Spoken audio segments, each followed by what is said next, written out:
A cylinder and A ways of same masses, ठीक है। तो इन दोनों का मास जो है इक्वल मास है, टचेज ईच अदर।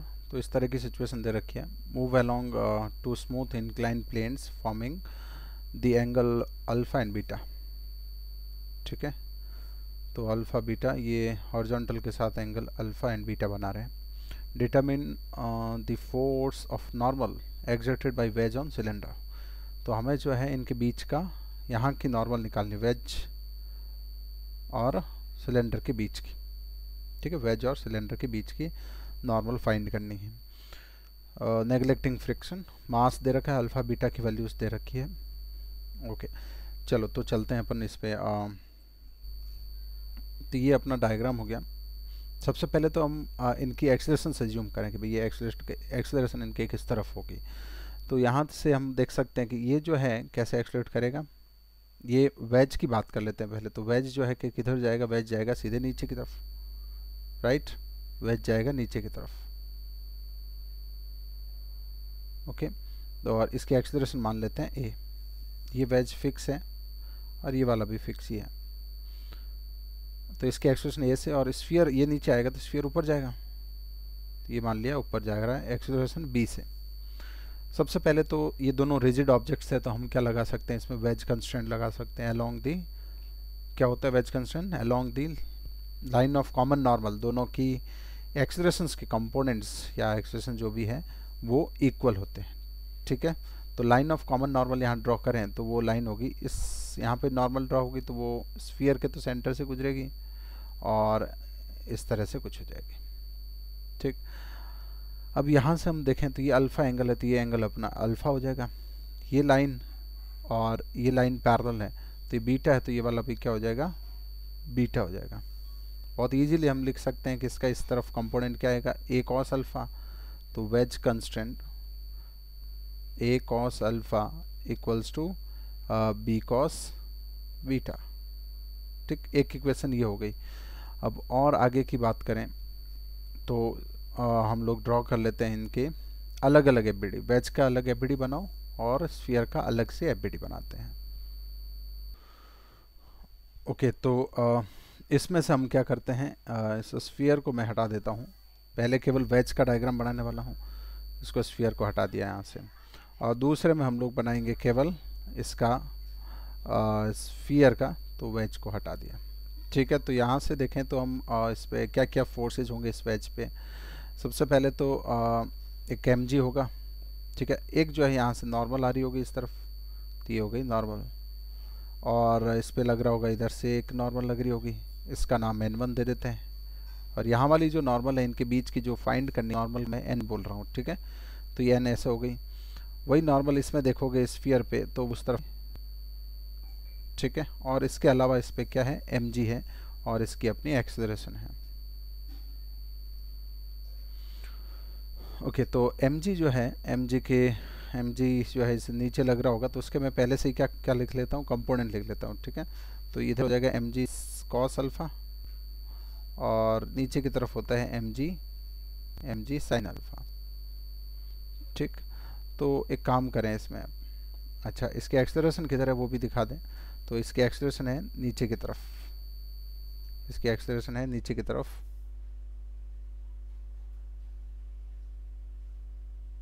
एक्सेलरेशन ए है नीचे की तरफ, ठीक है। तो ये अल्फ़ा है, तो यहाँ पे मैं इस एंगल को अल्फ़ा ले लूँ, तो इस नॉर्मल जो ये लग रही है उस नॉर्मल के भी हम क्या कर सकते हैं, कंपोनेंट्स कर सकते हैं। एक कंपोनेंट ऊपर की तरफ आएगा और एक कंपोनेंट आएगा इस तरफ। इसका ऊपर की तरफ जो कंपोनेंट आएगा वो हो जाएगा n cos अल्फ़ा, ठीक है। अब यहाँ से मुझे क्या करनी है, इक्वेशन लिखनी है इसकी वेज की। तो यहाँ दो ऑप्शन है, या तो इक्वेशन अपन कैसे लिखें, ऐसे लिख सकते हैं या ऐसे लिख सकते हैं। ये जो नॉर्मल है, अब अपने ये इसके जब कंपोनेंट हो गए हैं तो इस नॉर्मल को रखने का कोई मीनिंग नहीं बनता, ठीक है। तो इसको हम हटा देते हैं इस लाइन को। अब सारे फोर्सेज अपने अलोंग द इंक्लाइन और परपेंडिकुलर टू इंक्लाइन में तोड़ दिया है। अब जो है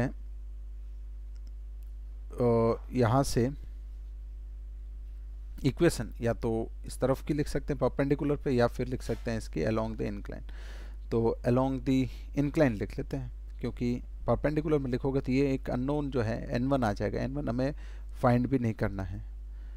ठीक है, तो इसकी एक्सेलरेशन क्या हो जाएगी, नीचे की तरफ है तो नीचे की तरफ वाला force that is mg sine alpha minus ऊपर की तरफ वाला force n cos alpha equals to mass acceleration.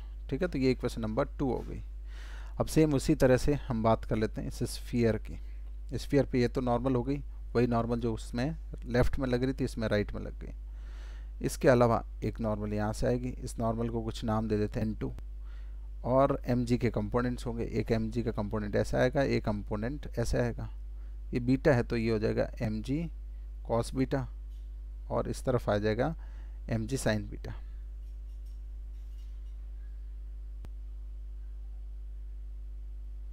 Okay, तो नीचे की तरफ जो बन जाएगा mg sine beta, mg sine beta. और इसकी एक्सेलरेशन जो है वो किस तरफ है, एक्सेलरेशन जो है वो है ऊपर की तरफ। राइट, हमने अभी एक्सेलरेशन जो है ये इस डायग्राम में जो एज्यूम कर रखी है वही एक्सेलरेशन ऊपर की तरफ। तो इसमें भी हम क्या करेंगे कि हमें जो है ये नॉर्मल नहीं चाहिए, ये नॉर्मल नहीं, जैसे इसमें इस नॉर्मल जब मैं नहीं चाहिए थी तो ये नहीं चाहिए, तो मैं इंक्लाइन जो है ये वाला, इस इंक्लाइन के इस तरफ वाली इक्वेशन नहीं लिखूंगा, तो केवल कौन सी लिखूंगा, अलोंग द इंक्लाइन वाली। तो जो भी फोर्स है अलोंग द इंक्लाइन तोड़ दो, एक ही फोर्स है जो कि अलोंग द इंक्लाइन नहीं है तो उसको तोड़ देते हैं, ये बीटा एंगल होगा। तो इसका जो है इस नॉर्मल का एक कंपोनेंट आएगा इस तरफ जो जगह n कॉस बीटा, बाकी वैसे इस कंपोनेंट की हमें कोई ज़रूरत है नहीं, n साइन बीटा हो जाएगा। ठीक है, और इस नॉर्मल की हमें कोई ज़रूरत अब नहीं है। ठीक है, तो इस नॉर्मल को यहाँ से हटा भी सकते हैं। ओके, तो अब इसमें स्फीयर पे देखें।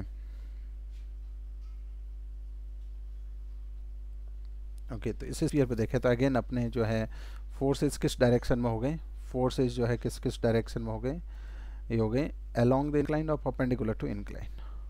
ठीक है, एक तो फोर्स है इस डायरेक्शन में, फोर्सेज हैं इस डायरेक्शन, और सिंस ये एक्सेलरेशन नहीं चाहिए हमें तो हम लोग इस डायरेक्शन को प्रेफर करेंगे इक्वेशन लिखने में। तो अलोंग द इंक्लाइंड लिख देते हैं, ऊपर की तरफ एक्सेलरेशन है तो ऊपर की तरफ वाला फोर्स पहले n cos बीटा माइनस नीचे mg sine beta equals to m into b. ये हो गया इक्वेशन। तो यहाँ से अपन अननोन से देखें, अपने अननोन कौन कौन, एक n है, a है और b है, 3 अननोन है और 3 ही इक्वेशन है, तो यहाँ से फाइंड कर सकते हैं। तो क्वेश्चन में जो पूछा वो नॉर्मल पूछी है। अब इन इक्वेशंस में अपन पहले से क्या करते हैं, अल्फ़ा और बीटा की वैल्यूज़ रख लें जो हमें इस क्वेश्चन में दे रखी है। ठीक है, तो यहाँ पे हमें अल्फ़ा दे रखा है, बीटा दे रखा है, एम भी दे रखा है। इनकी वैल्यूज़ जब रख लेंगे तो जो है इसका थोड़ा काम इजी हो जाएगा। ठीक है, मतलब कैलकुलेशन इजी हो जाएगी। और फाइनली जो है ये सॉल्व करने के बाद जो है n जो है अपना 5 आना चाहिए। ठीक है, तो इसका आंसर 5 होगा।